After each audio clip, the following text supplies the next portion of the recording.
ready when you are. Hi, my name is Alexis Miranda. Today I'm here to talk to you about how you can help a child escape poverty. First, I would like to introduce you all to Asad Khaliki. Asad is 10 years old. He lives in Calcutta, India. He currently lives with his mom, who's a homemaker, and his father, who is a daily worker. He also lives with 3 older sisters and 1 younger brother.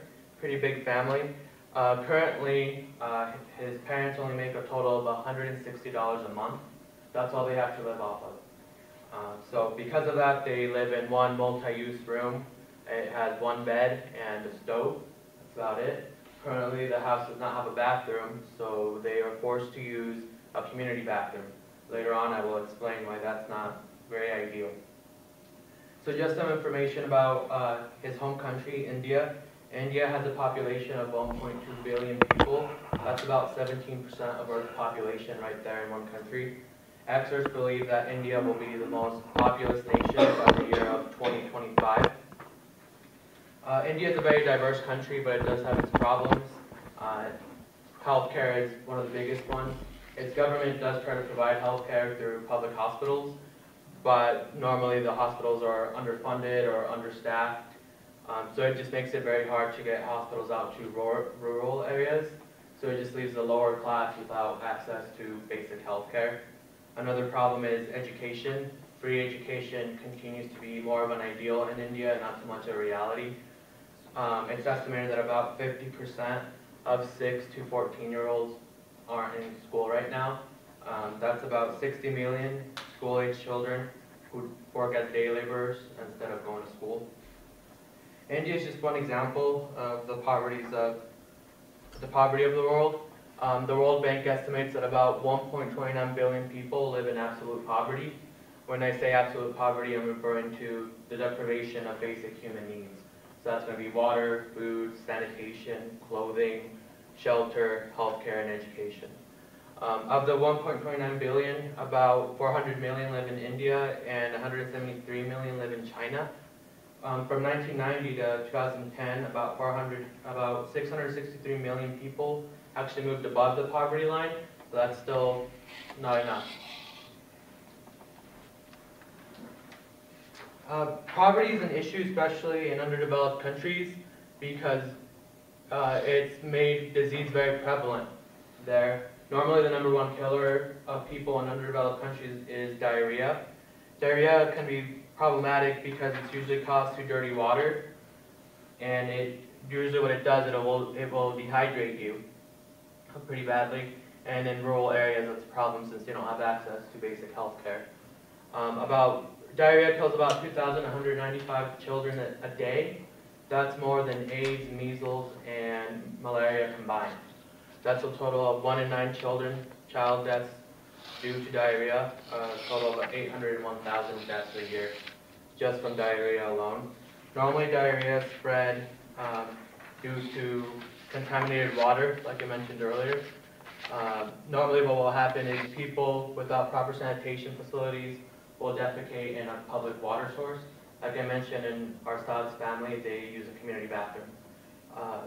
So they will defecate in the water source, and now the water source is contaminated. Or what will happen is the animals will defecate in the water source. And that's another way the water gets contaminated. Normally, the people there aren't really educated on this. They don't know that the water is contaminated, so they will use it for drinking water, or they'll use it for food preparation, and that's how disease will spread. Or what will happen is farmers will use the contaminated water to irrigate their crops, and that's how disease continues to spread there. Clean water is another issue. Water is impossible. Life on Earth is impossible without water. According to the Center of Disease Control, since 2010, only about 89% of the world's population has access to clean water.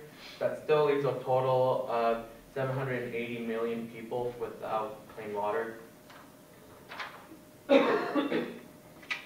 So what's being done about this issue is many charities are fighting to help abolish poverty, basically, and get people educated on how they could stay healthy and how they could have access to health care.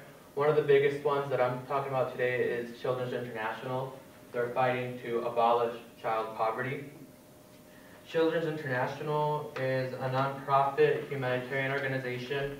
It was founded in 1936, and its goal is, like I said, is to abolish child poverty and to help youth escape poverty traps. Many underdeveloped countries go through a poverty trap, which is basically poverty that persists from generation to generation without any steps taken forward to end poverty.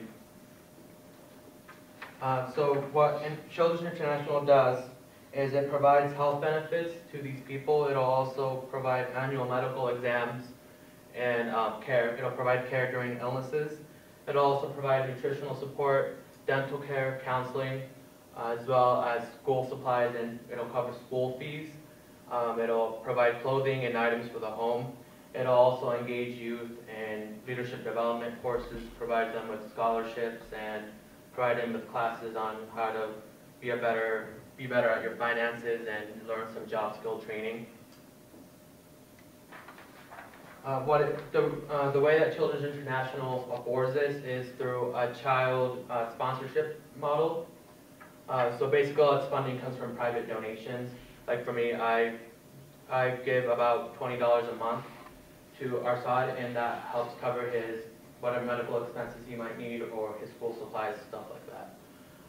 Children's International works with countries in India, Chile, Guatemala, Dominican Republic, Ecuador, basically most of the Latin American countries, as well as the Philippines, Zambia, and in the United States. So it's pretty worldwide. Children's International has received a lot of recognition.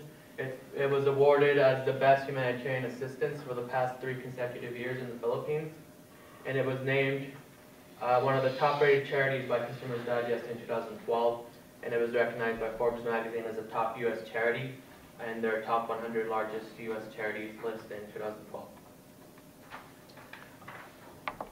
So how can you get involved? You can get involved by visiting www.children.org. Once you go on the website, you can select a country that you would like to help with, and then you could click on a child that you would like to sponsor, or you could always call 1-800-888-3089 and ask them how you could get involved.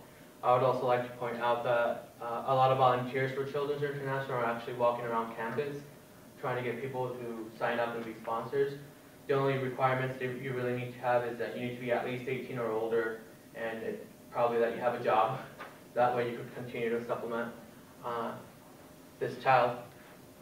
And that's about it for Children's International. I'd just like to leave you all with a quote by John F. Kennedy. The world is very different now. For now, man holds in his mortal hands the power to abolish all forms of human poverty and all forms of human life. So I would just like to ask you all, what will you do? Will you help abolish poverty, or will you just ignore these children and let them continue to die? Thank you very much.